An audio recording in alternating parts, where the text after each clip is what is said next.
Hola a todos.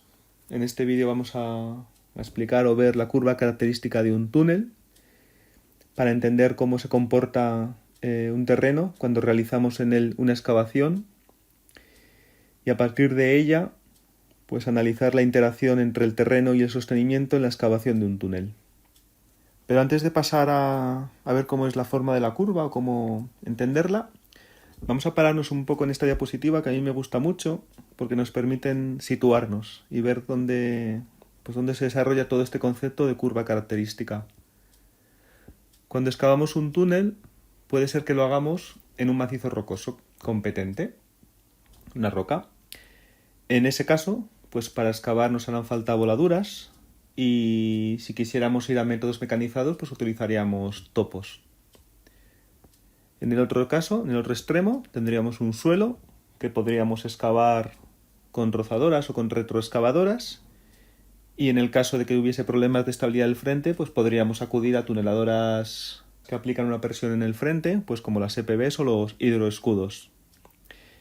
Muchas veces los extremos no estamos en los extremos, sino en una situación intermedia, como por ejemplo el caso de unas rocas blandas, y ahí nos tocará decidir, pues si queremos, tendremos que ver si lo excavamos con voladuras o con rozadoras, retroexcavadoras.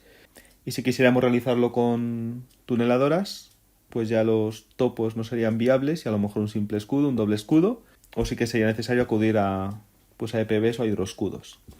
Pero vamos a fijarnos en la parte inferior de la diapositiva, en esta parte de aquí.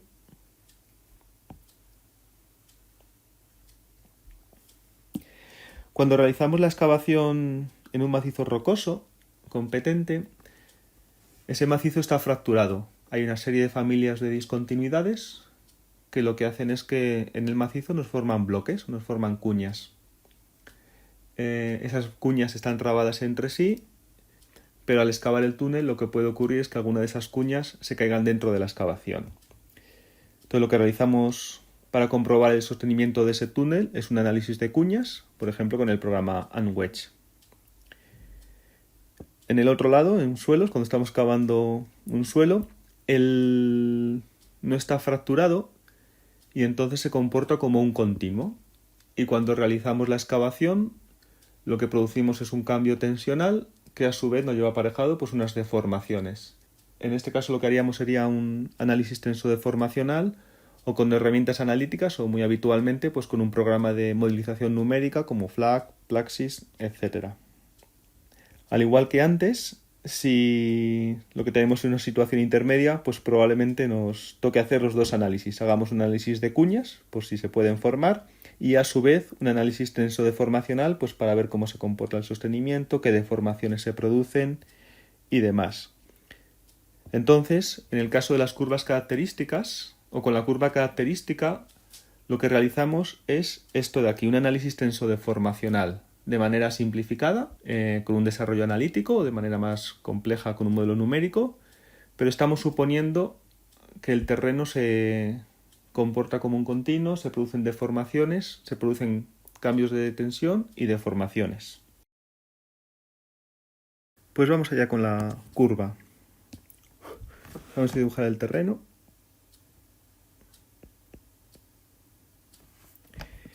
Y un primer concepto que hay que tener es que cuando realizamos una excavación en un terreno, el terreno tiende a moverse hacia el interior de esa excavación. Si por ejemplo realizamos aquí un agujero,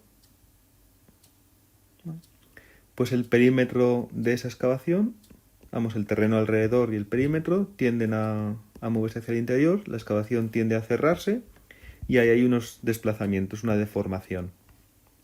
Vale, voy a borrar este dibujo porque lo que vamos a hacer ahora es suponer en la zona donde vamos a realizar el túnel, por donde va a pasar el túnel, vamos a quitar el terreno y reemplazarlo por unas cargas equivalentes. Vamos a suponer que nuestro túnel va a pasar por aquí y lo que hacemos es reemplazar el terreno que está dentro de este círculo, vamos a quitar ese terreno y vamos a poner unas cargas equivalentes en su contorno, en el perímetro. Pues aquí vamos a poner unas cargas es una carga uniforme a lo largo de todo el perímetro de este agujero que nos estamos haciendo, y lo que hacemos es aplicar una presión. Para que ese contorno no se mueva nada, la presión que tenemos que aplicar es una P sub 0, una presión inicial, una presión de campo. Es la presión de campo que había antes de hacer el agujero. Pues será la profundidad a la que esté el túnel por el peso específico. Y entonces, si nos fijamos en un punto de esa excavación, por ejemplo ese de ahí, pues ese punto no se habrá movido.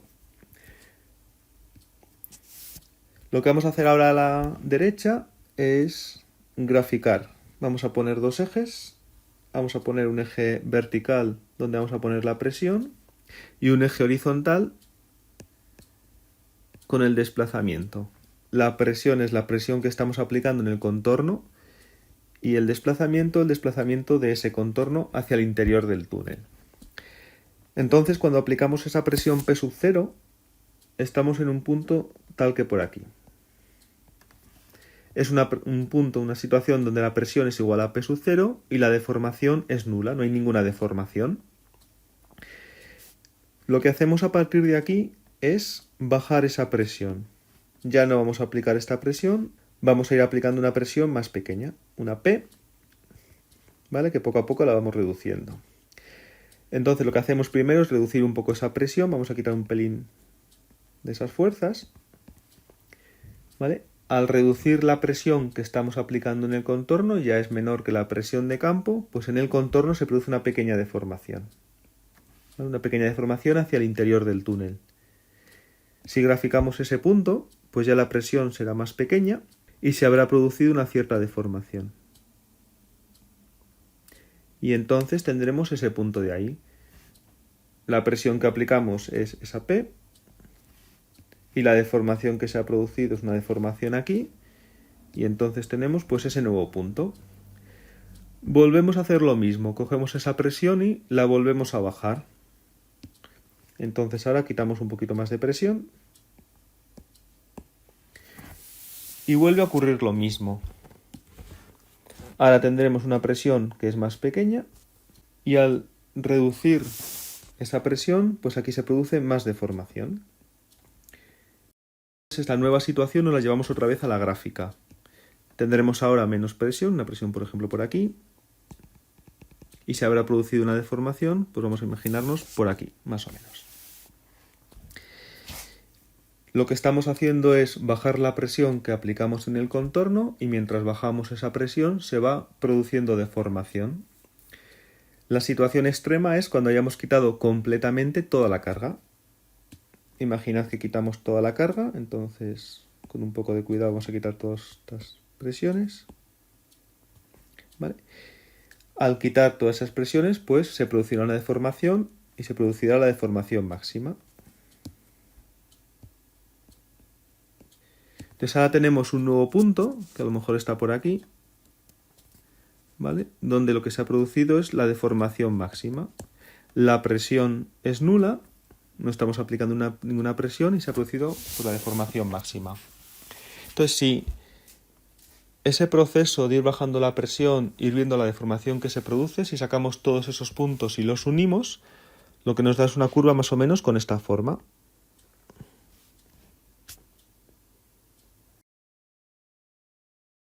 Y esto de aquí, lo que acabo de dibujar, es la curva característica de esta excavación.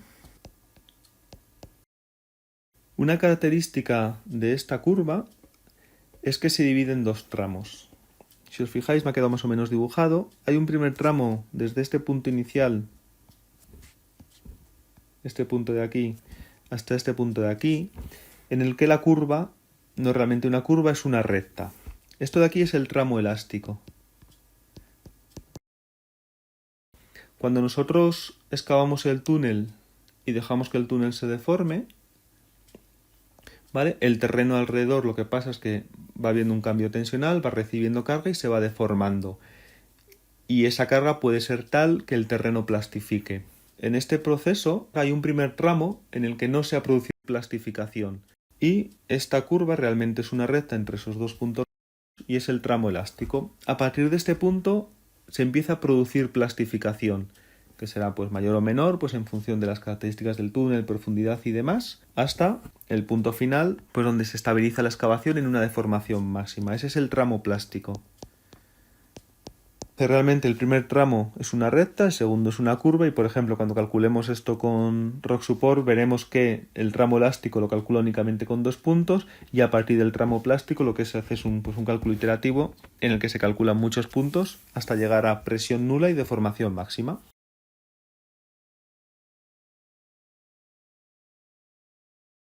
Puede darse el caso de que al quitar la presión interior la excavación no sea estable y la curva se suele dibujar de esta forma. La curva de convergencia va a depender de las propiedades deformacionales del macizo, por ejemplo, módulo de elasticidad y módulo de Poisson, y de las propiedades resistentes. Y en relación a ellas es fundamental el criterio de rotura, que por ejemplo puede ser un criterio de rotura lineal como el de Moore-Coulomb, más orientado a suelos, o un criterio como el de Hoekey-Brown, no lineal, orientado a rocas. El comportamiento en post-rotura, ya sea un comportamiento elastoplástico perfecto, es decir, que cuando plastifica se mantiene la tensión, o elastoplástico con reblandecimiento con endurecimiento. Y luego también la ley de fluencia, que rige cómo se producen las deformaciones plásticas y que puede ser con flujo asociado o no asociado. Estos diferentes aspectos han determinado diferentes formulaciones analíticas de la curva característica o curva de convergencia. A grosso modo, la curva característica se puede calcular de dos formas, o mediante métodos analíticos o mediante métodos numéricos. Los métodos analíticos al final son formulaciones matemáticas que las calculas y te permiten dibujar la curva. Parten de una primera simplificación y es isotropía en forma. Asumimos una sección, consideramos una sección circular de un radio el que sea, pero circular. Isotropía en el material, no hay estratos, todo el material es el mismo y se comporta igual en todas direcciones. E isotropía de carga. La carga esa que estábamos aplicando en el contorno es igual en todos los puntos y si quisiéramos meter un sostenimiento, pues el sostenimiento sería igual en toda la sección. Esto no es verdad. Por ejemplo, si colocamos bulones, pues normalmente no se colocan bulones en la solera de un túnel y no todos los túneles son circulares. Entonces hay una primera simplificación por ahí. Por otro lado, hay una serie de hipótesis de cómo se comporta el material. Cuando se comporta elásticamente, cómo se comporta cuando plastifica. Y así, por ejemplo, pues podemos emplear criterios de rotura lineales como el de Moore-Coulomb o no lineales como el de Hoekey-Brown. Los métodos analíticos son muy cómodos porque nos permite calcularlo muy fácilmente, pero conllevan simplificaciones fuertes que nos alejan de realidad. En la siguiente diapositiva veremos cómo a pesar de ello, pues tienen sus ventajas y muy grandes. Los otros métodos son los numéricos, en los que yo preparo un modelo pues de una excavación y ahí ya puedo meter pues todo lo que quiera, diferentes estratos, la sección puede ser la que sea. Si por ejemplo coloco un sostenimiento lo puedo colocar pues únicamente en una zona con las propiedades que yo quiera. Además pues eso, también podemos simular diferentes fases de excavación, anisotropía tensional con diferentes estados tensionales vertical y horizontal, lo que queramos. Ahí está la gran ventaja de los métodos numéricos, es que más o menos podemos calcular absolutamente cualquier situación. En contra, porque son métodos que requieren más especialización y se llevan más tiempo. En esta diapositiva podemos ver algunas de las ventajas de por qué utilizamos las formulaciones analíticas de las curvas características. Hay curvas características para muchas situaciones, pues por ejemplo para un comportamiento asociado, para un comportamiento no asociado. El segundo punto es quizá para mí una de las mayores ventajas y es que nos permiten entender muy bien cómo se comporta el túnel. Y ahora lo estamos como haciendo un análisis en 2 dimensiones. Luego veremos cómo también podemos de alguna forma entender cómo se produce la excavación de un túnel.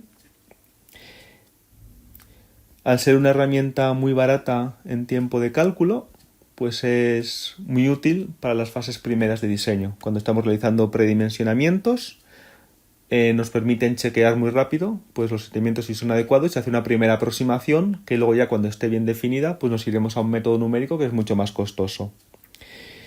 Y luego, como todos los métodos analíticos, o mejor dicho, como es necesario en todos los métodos numéricos, es una herramienta que nos permite contrastar los resultados. Entonces, siempre que hagamos un método numérico y calculemos con una curva característica o comprobemos con él un sostenimiento, pues es muy útil tener al lado pues una herramienta de curvas características por métodos analíticos que nos permite chequear. RockSupport es un ejemplo de programa que nos permite calcular la curva característica, ¿vale? Sin necesidad, aunque podría ser, de recurrir a hojas de Excel y demás, y de incluso la podríamos programar nosotros, pero en el caso, por ejemplo, de RockSupport, pues nos permite considerar las diferentes formulaciones fácilmente, ya lo veremos en el vídeo correspondiente, y luego también pues introducir el sostenimiento y calcularlo.